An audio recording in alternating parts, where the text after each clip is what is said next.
writer George Eliot cautioned us that among all forms of mistake, prophecy is the most gratuitous. The person that we would all acknowledge as her 20th century counterpart, Yogi Berra, agreed. He said, it's tough to make predictions, especially about the future.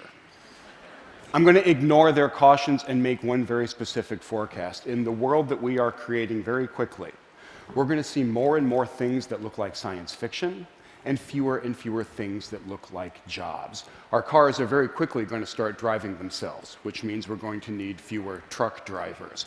We're going to hook Siri up to Watson and use that to automate a lot of the work that's currently done by customer service reps and troubleshooters and diagnosers. And we're already taking R2-D2, painting him orange, and putting him to work carrying shelves around warehouses, which means we need a lot fewer people to be walking up and down those aisles. Now, for about 200 years, people have been saying exactly what I'm telling you, that the age of technological unemployment is at hand, starting with the Luddites smashing looms in Britain just about 2 centuries ago. And they have been wrong. Our economies in the developed world have coasted along on something pretty close to full employment, which brings up a critical question: why is this time different, if it really is? The reason it's different is that just in the past few years, our machines have started demonstrating skills they have never, ever had before. Understanding, speaking, hearing, seeing, answering, writing, and they're still acquiring new skills. For example, mobile humanoid robots are still incredibly primitive, but the research arm of the Defense Department just launched a competition to have them do things like this. And if the track record is any guide, this competition is going to be successful. So when I look around, I think the day is not too far off at all when we're going to have androids doing a lot of the work that we are doing right now. And we're creating a world where there is going to be more and more technology and fewer jobs. It's a world that Eric Brynjolfsson and I are calling the new machine age. The thing to keep in mind is that this is absolutely great news. This is the best economic news on the planet these days. Not that there's a lot of competition, right? This is the best economic news we have these days for 2 main reasons. The first is technological progress is what allows us to continue this amazing recent run that we're on, where output goes up over time, while at the same time prices go down and volume and quality just continue to explode. Now, some people look at this and talk about shallow materialism, but that's absolutely the wrong way to look at it. This is abundance, which is exactly what we want our economic system to provide. The second reason that the new machine age is such great news is that once the androids start doing jobs, we don't have to do them anymore, and we get freed up from drudgery and toil. Now, when I talk about this with my friends in Cambridge and Silicon Valley, they say, fantastic, no more drudgery, no more toil. This gives us the chance to imagine an entirely different kind of society, a society where the creators and the discoverers and the performers and the innovators come together with their patrons and their financiers to talk about issues, entertain, enlighten, provoke each other. It's a society, really, that looks a lot like the TED conference. And there's actually a huge amount of truth here. We are seeing an amazing flourishing taking place in a world where it is just about as easy to generate an object as it is to print a document. We have amazing new possibilities. The people who used to be craftsmen and hobbyists are now makers, and they're responsible for massive amounts of innovation. And artists who were formerly constrained can now do things that were never, ever possible for them before. So this is a time of great flourishing. And the more I look around, the more convinced I become that this quote from the physicist Freeman Dyson is not hyperbole at all. This is just a plain statement of the facts. We are in the middle of an astonishing period. Which brings up another great question. What could possibly go wrong in this new machine? Right? Well, great. Hang up. Flourish, go home. We're going to face 2 really thorny sets of challenges as we head deeper into the future that we're creating. The first are economic, and they're really nicely summarized in an apocryphal story about a back and forth between Henry Ford II and Walter Reuther, who was the head of the Auto Workers Union. They were touring one of the new modern factories, and Ford playfully turns to Reuther and says, "Hey, Walter, how are you going to get these robots to pay union dues?"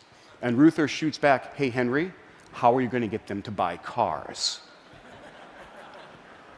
Reuther's problem in that anecdote is that it is tough to offer your labor to an economy that's full of machines. And we see this very clearly in the statistics. If you look over the past couple decades at the returns to capital, in other words, corporate profits, we see them going up, and we see that they're now at an all-time high. If we look at the returns to labor, in other words, total wages paid out in the economy, we see them at an all-time low and heading very quickly in the opposite direction. So this is clearly bad news for Reuther. It looks like it might be great news for Ford, but it's actually not. If you want to sell huge volumes of somewhat expensive goods to people, you really want a large, stable, prosperous middle class. We have had one of those in America for just about the entire post-war period, but the middle class is clearly under huge threat right now.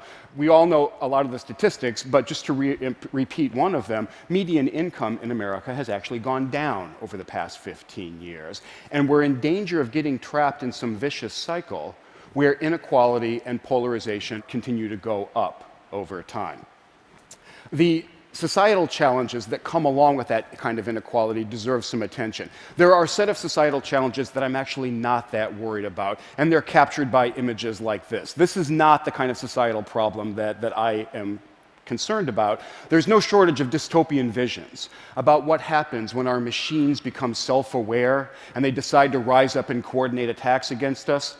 I'm going to start worrying about those the day my computer becomes aware of my printer. So this is not the set of challenges we really need to worry about. To tell you the kinds of societal challenges that are going to come up in the new machine age, I want to tell a story about two stereotypical American workers.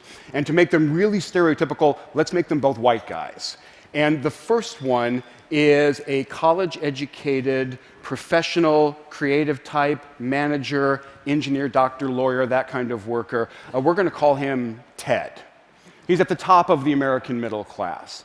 His counterpart is not college educated and works as a laborer, works as a clerk, does low-level white-collar or blue-collar work in the economy. We're going to call that guy Bill. And if you go back about 50 years, Bill and Ted were leading remarkably similar lives. For example, in 1960, they were both very likely to have full-time jobs, working at least 40 hours a week. But as the social researcher Charles Murray has documented, as we started to automate the economy, in 1960 is just about when computers started to be used by businesses. As we started to progressively inject technology and automation and digital stuff into the economy, the fortunes of Bill and Ted diverged a lot. Over this time frame, Ted has continued to hold a full-time job. Bill hasn't. In many cases, Bill has left the economy entirely, and Ted very rarely has. Over time, Ted's marriage has stayed quite happy, Bill's hasn't. And Ted's kids have grown up in a two-parent home, while Bill's absolutely have not over time. Other ways that Bill is dropping out of society, he's decreased his voting in presidential elections, and he started to go to prison a lot more often. So I cannot tell a happy story about these social trends, and they don't show any signs of reversing themselves. They're also true no matter which ethnic group or demographic group we look at, and they're actually getting so severe that they're in danger of overwhelming even the amazing progress we made with the civil rights movement. And what my friends in Silicon Valley and Cambridge are overlooking is that they're Ted. They're living these amazingly busy, productive lives, and they've got all the benefits to show from that, while Bill is leading a very different life. They're actually both proof of how right Voltaire was when he talked about the benefits of work and the fact that it saves us from not one, but three great evils. So, with these challenges, what do we do about them? The economic playbook is surprisingly clear, surprisingly straightforward. In the short term especially, the robots are not going to take all of our jobs in the next year or two, so the classic Econ 101 playbook is going to work just fine. Encourage entrepreneurship, double down on infrastructure, and make sure we're turning out people from our educational system with the appropriate skills. But over the longer term, if we are moving into an economy that's heavy on technology and light on labor, and we are, then we have to consider some more radical interventions. For example, something like a guaranteed minimum income. Now, That's probably making some folk in this room uncomfortable because that idea is associated with the extreme left wing and with fairly radical schemes for redistributing wealth. I did a little bit of research on this notion, and it might calm some folk down to know that the idea of a net guaranteed minimum income has been championed by those frothing at the mouth socialists, Frederick Hayek, Richard Nixon, and Milton Friedman. And if you find yourself worried that something like a guaranteed income is going to stifle our drive to succeed and make us kind of complacent, you might be interested to know that social mobility, one of the things we really pride ourselves on in the United States, is now lower than it is in the Northern European countries that have these very generous social safety nets. So the economic playbook is actually pretty straightforward. The societal one is a lot more challenging. I don't know what the playbook is for getting Bill to engage and stay engaged throughout life. I do know that education is a huge part of it. I witnessed this firsthand. I was a Montessori kid for the first few years of my education. And what that education taught me is that the world is an interesting place, and my job is to go explore it. The school stopped in 3rd grade, so then I entered the public school system, and it felt like I had been sent to the gulag. With the benefit of hindsight, I now know the job was to prepare me for life as a clerk or a laborer, but at the time, it felt like the job was to kind of bore me into some submission with what was going on around me. We have to do better than this. We cannot keep turning out bills. So we see some green shoots that things are getting better. We see technology deeply impacting education and engaging people, from our youngest learners up to our oldest ones. We see very prominent business voices telling us we need to rethink some of the things that we've been holding dear for a while. And we see very serious and sustained and data-driven efforts to understand how to intervene in some of the most troubled communities that we have. So the green shoots are out there. I don't want to pretend for a minute that what we have is going to be enough. We're facing very tough challenges. To give just one example, there are about 5 million Americans who have been unemployed for at least 6 months. We're not going to fix things for them by sending them back to Montessori. And my biggest worry is that we're creating a world where we're going to have glittering technologies embedded in kind of a shabby society and supported by an economy that generates inequality instead of opportunity. But I actually don't think that's what we're going to do. I think we're going to do something a lot better for one very straightforward reason. The facts are getting out there. The realities of this new machine age and the change in the economy are becoming more widely known. If we wanted to accelerate that process, we could do things like have our best economists and policymakers play Jeopardy against Watson. We could send Congress on an autonomous car road trip. And if we do enough of these kinds of things, the awareness is going to sink in that things are going to be different, and then we're off to the races. Because I don't believe for a second that we have forgotten how to solve tough challenges, or that we have become too apathetic or hard-hearted to even try. I started my talk with quotes from wordsmiths who were separated by an ocean and a century. Let me end it with words from politicians who are similarly distant. Winston Churchill came to my home of MIT in 1949, and he said, "If we are to bring the broad masses of the people in every land to the table of abundance, it can only be by the tireless improvement of all of our means of technical production." Abraham Lincoln realized there was one other ingredient. He said, "I am a firm believer in the people. If given the truth, they can be depended upon to meet any national crisis. The great point is to give them the plain facts." So the optimistic great point that I want to leave you with is that the plain facts of the machine age are becoming clear, and I have every confidence that we're going to use them to chart a good course into the challenging, abundant economy that we're creating. Thank you very much.